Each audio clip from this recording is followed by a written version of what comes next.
Assalamualaikum warahmatullahi wabarakatuh. Saya izin masuk. Saya sendiri atas nama Ahmad Nafis Bila Arif dengan NIM 2023 3119196. Saya di sini akan menjelaskan untuk ujian akhir rekayasa perangkat lunak dengan kelas B dengan dosen Pak Hendra Jatmiko. Di sini saya akan menjelaskan untuk nomor 2.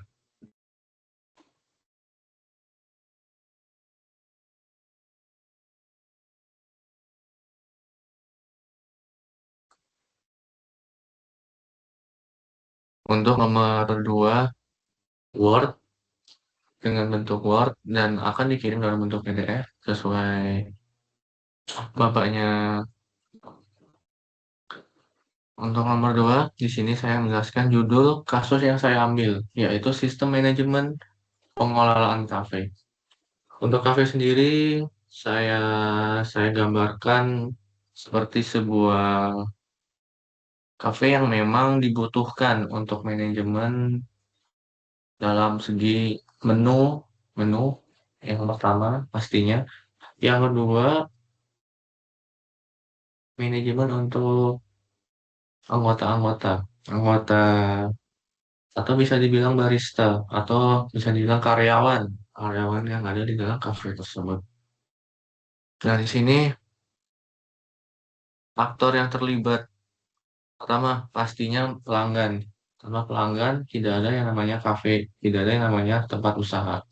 Jadi pelanggan ataupun yang sekaligus sebagai pembeli untuk berfungsi untuk melakukan pembelian barang atau bisa dibilang pembelian minuman yang ada di kafe tersebut dan melakukan pembayaran untuk membayar minuman yang telah dia pesan. Untuk yang kedua barista bisa dengan rangkap dia juga sebagai admin dan juga dia sebagai karyawan yang ada di situ. Fungsinya apa? Untuk penginputan data pembelian pelanggan, pembuat minuman, ataupun pengelola yang ada di belakang layar, ataupun sebagai pembuat ataupun pengurus dapur kafe tersebut. Yang terakhir yaitu sistem aplikasinya, yaitu merupakan sebuah aplikasi untuk mengelola sistem manajemen kafe tersebut. Berisi stok barang, harga awal, harga jual, dan pembeli ataupun pelanggan. Gitu. Selanjutnya, saya jelaskan untuk keterkaitan antara entitas ataupun aktor. Yang pertama, pelanggan dengan sistem pembelian kafe. Pelanggan dengan sistem pembelian kafe tersebut difungsikan agar pelanggan dengan sistem bisa terhubung satu sama lain dan nama ataupun menu yang dia beli ataupun berapa harganya bisa terdeteksi dan barista lebih gampang nih untuk mengaturnya. Yang kedua, si barista tersebut dengan pelanggan. Nah, fungsinya apa? Si pelanggan dengan barista itu, pelanggan dapat untuk mengajak ngobrol ataupun berbicara ataupun pelaporan personal untuk setiap setiap pembelian mungkin. Jadi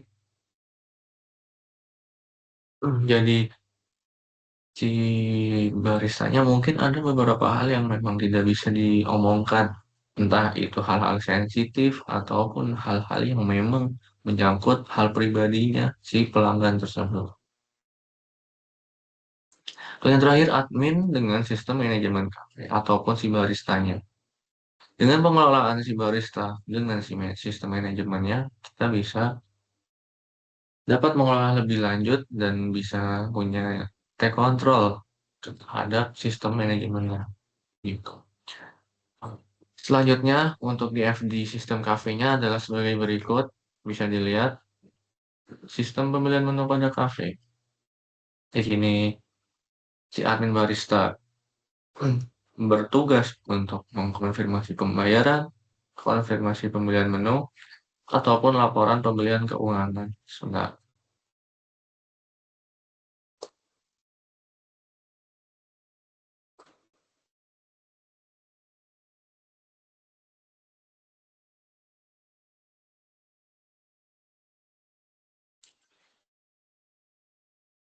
komponen keuangan si adminnya menginput itu.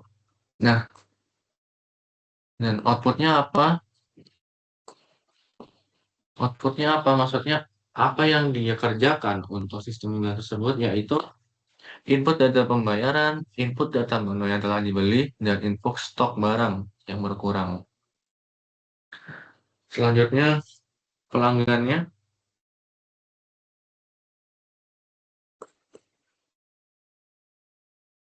mohon maaf ada gangguan, mungkin bisa dilanjutkan untuk ini. Pelanggan, pelanggan itu ber, ngapain sih si pelanggan itu untuk melakukan input yang dimau dan melakukan pembayaran. Sedangkan kemauan si sistem kepada pelanggan yaitu untuk konfirmasi pembayaran dan konfirmasi pembelian menu. Tuh. Nah, untuk basis data ini merupakan sistemnya yaitu untuk pencarian menu dan stok menu yang ready atau yang tidak dan konfirmasi menu yang ada. Jadi sistem pembelian ini bisa terintegrasi satu sama lain.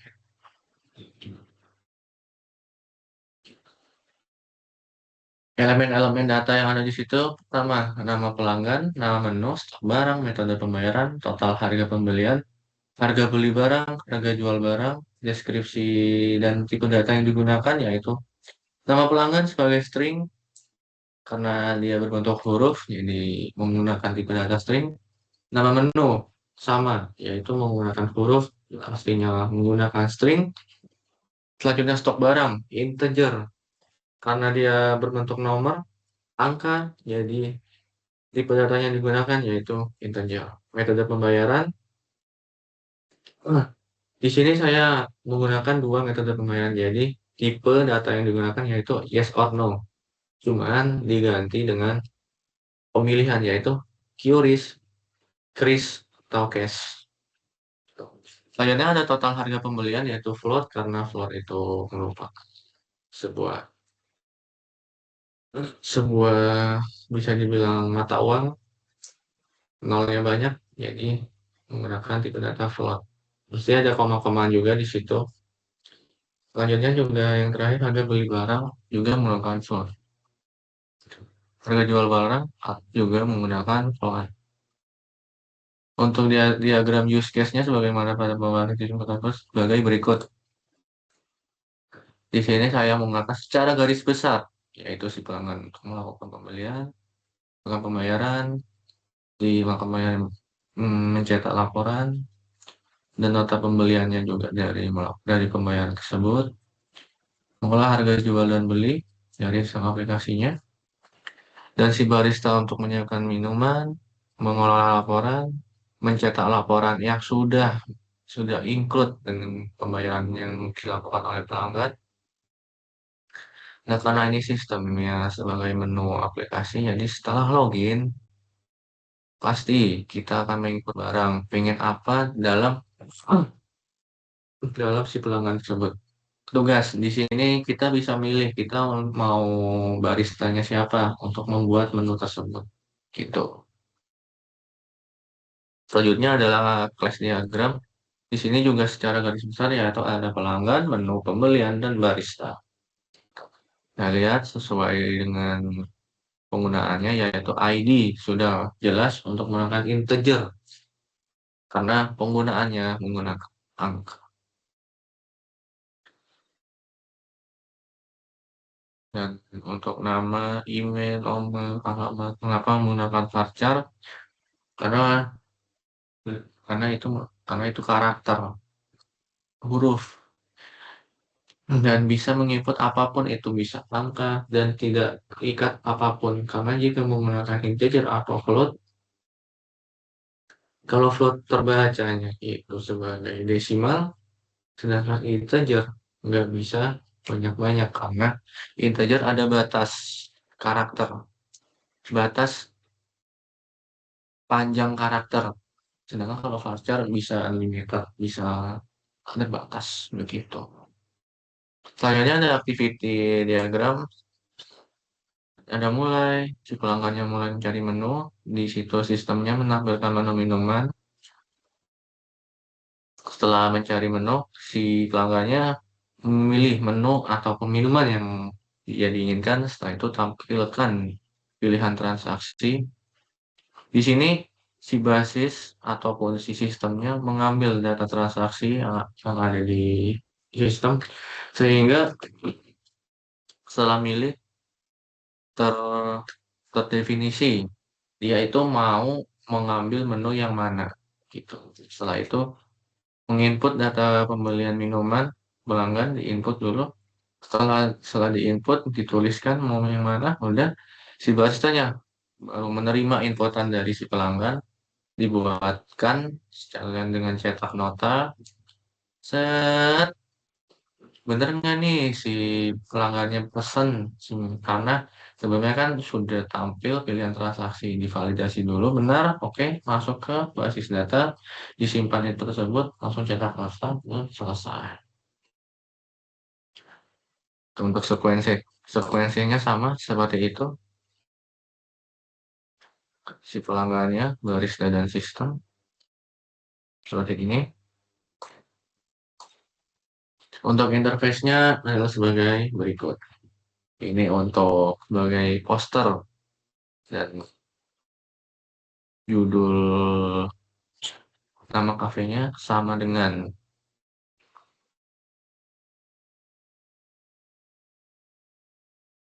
ini adalah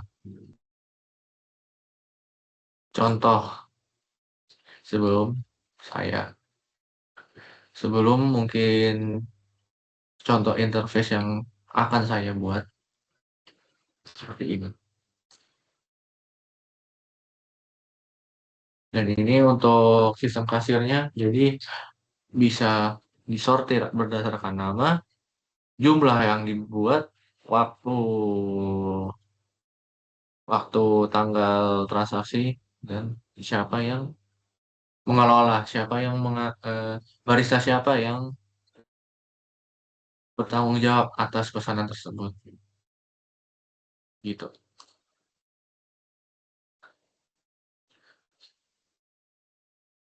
Selanjutnya untuk deskripsi itu rencana pengujian, yaitu planning untuk pengujian. Pertama, pengujian unit dari aplikasi tersebut. Ini dilakukan pada setiap modul secara terpisah untuk memastikan bahwa fungsi terkecil bekerja seperti yang diharapkan. Tahapan-tahapan yang dilakukan, pertama, membuat skrip uji untuk setiap modul input data pelanggan, validasi stok barang, dan pemrosesan pembayaran. Yang kedua, menggunakan alat bantu pengujian unit seperti Java Unit ataupun PHP Unit untuk PHP. Contohnya, menguji apakah stok barang berkurang secara otomatis setelah transaksi berhasil. Selanjutnya, menguji validasi input metode pembayaran. Apakah hanya QRIS atau tunai yang diterima? Fungsinya apa sih untuk validasi input metode pembayaran ini? Untuk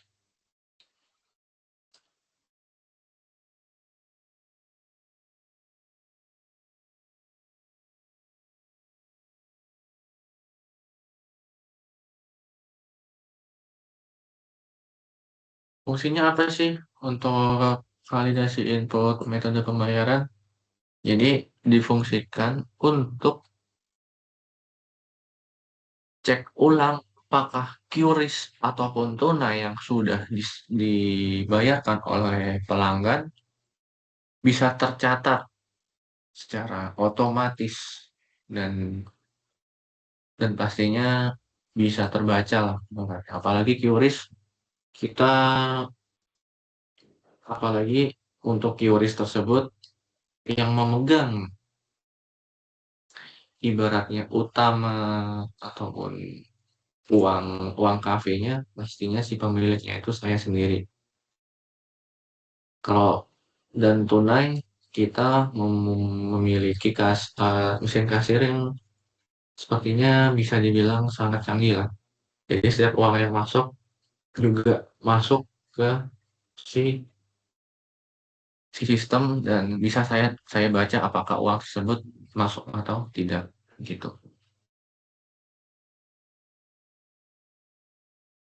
Yang kedua, pengujian integrasi, yaitu integration testing. Menguji bagaimana modul-modul yang sudah diuji secara individu dapat bekerja bersama. Tahapannya yaitu mengintegrasikan modul transaksi dengan modul laporan keuangan dan stok barang. Yang kedua, simulasi transaksi penuh dari pelanggan hingga laporan akhir. Untuk selanjutnya,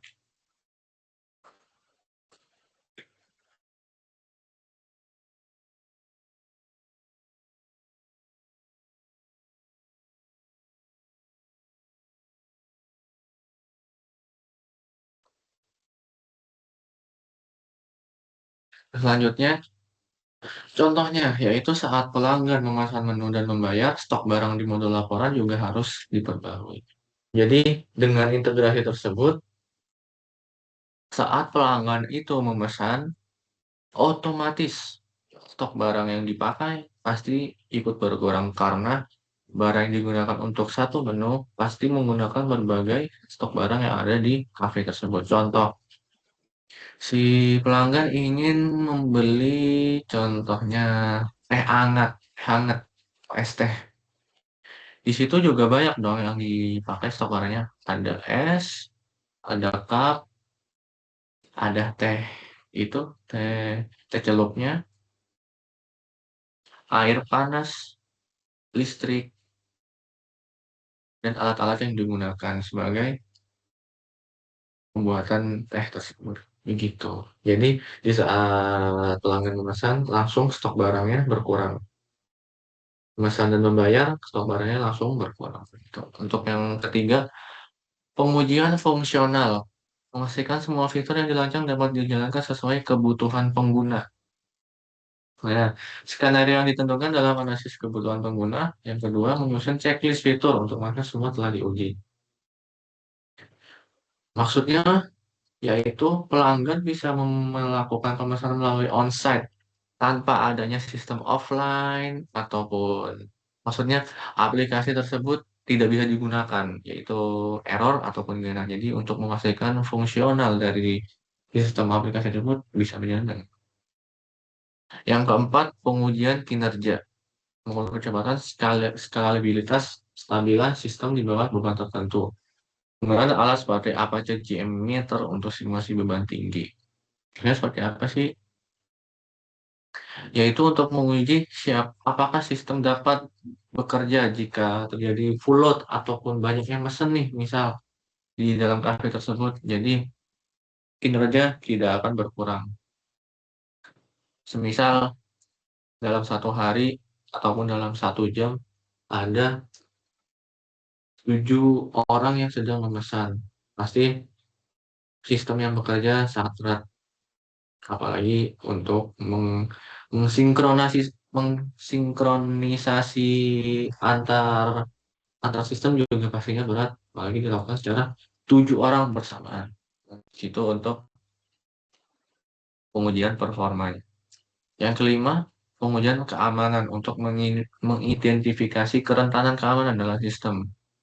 Melakukan berbagai tahapan, yaitu melakukan tes penetrasi untuk mengidentifikasi celah keamanan. Kedua, mengimplementasikan enkripsi data sensitif. Paling gampangnya yaitu memastikan hanya admin dengan hak akses tertentu yang dapat mengolah stok barang. Untuk yang lebih bisa kita cerna yaitu ada beberapa sistem yang malah itu dibuat secara open source yang membuat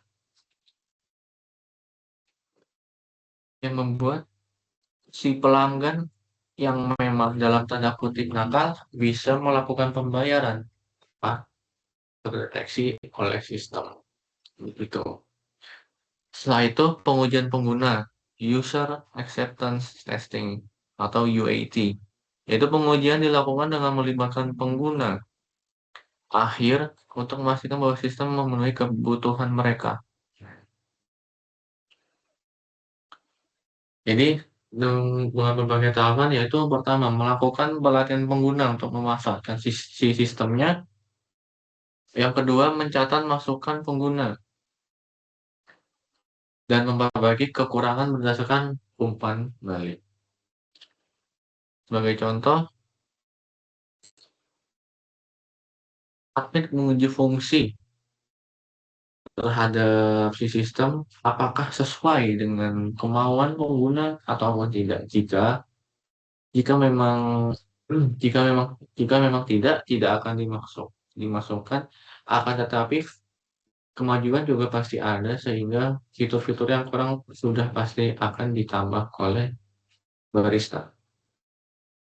Selanjutnya merupakan rencana pemeliharaan yaitu maintenance. Yang pertama pemeliharaan korektif yaitu pelaporan bug, tim teknis yang siap menangani masalah dalam waktu tertentu. Contohnya mungkin tiba-tiba harga barang, harga minuman tidak tertera sesuai sebagaimana mestinya, meskipun sudah diupdate, semisal pajak-pajak pajak pajak resto malah tidak masuk ke dalam harga minuman tersebut. Nah, itu bisa dipelihara. Jadi laporan bisa dilakukan oleh barista. Yang kedua, pemeliharaan pemeliharaan adaptif, yaitu penyesuaian sistem untuk memenuhi kebutuhan baru pengguna atau menyesuaikan dengan perubahan teknologi, yaitu menambahkan fitur baru sesuai permintaan seperti integrasi dengan platform pembayaran lain. Jadi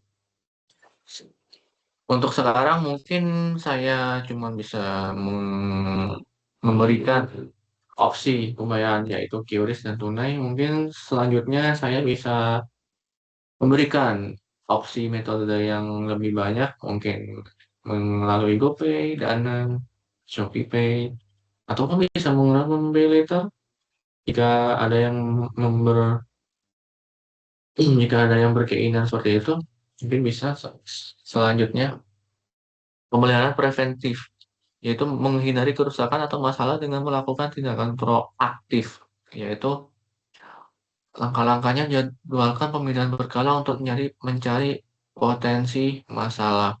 Yang kedua, lakukan pembaruan perangkat lunak dan backup data secara rutin. Contohnya, membersihkan log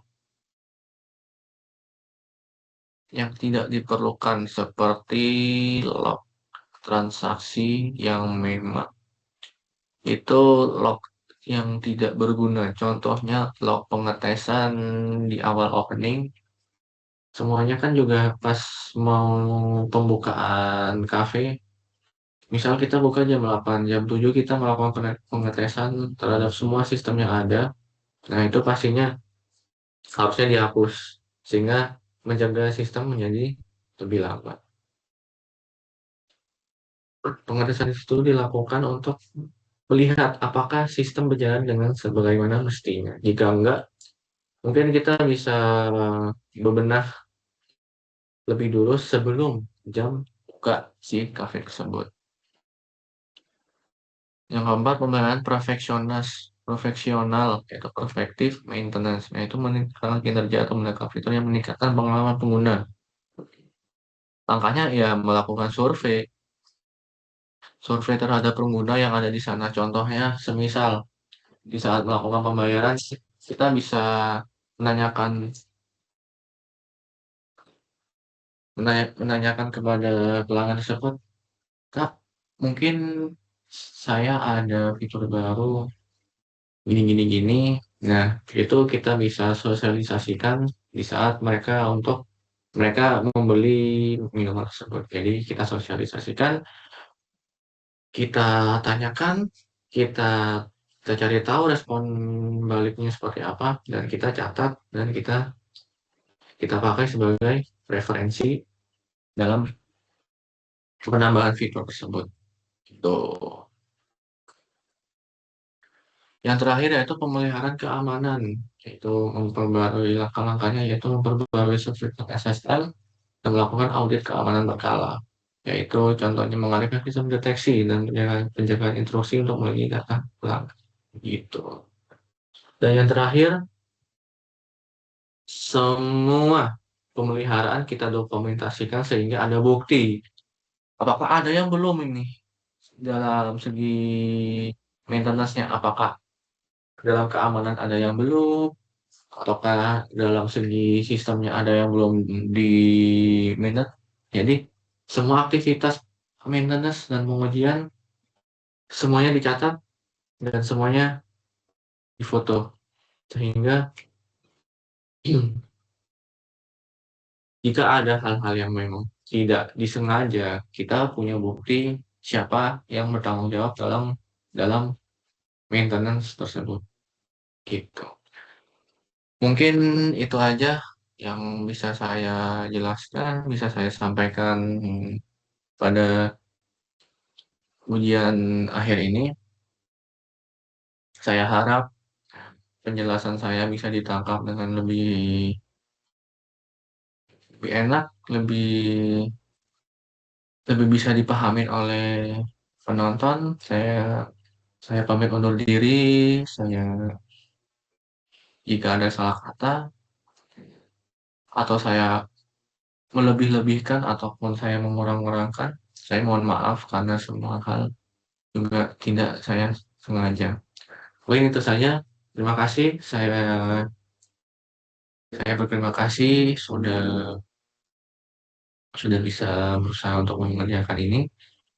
Assalamualaikum warahmatullahi wabarakatuh. Sebelumnya saya pamit.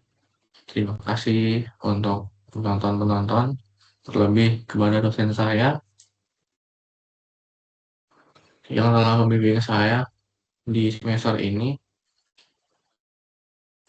yaitu Pak Hendra Jatmiko. Saya berterima kasih sekali sudah membimbing untuk mata kuliah rekayasa perangkat lunak ini. Terima kasih. Saya izin undur diri dulu.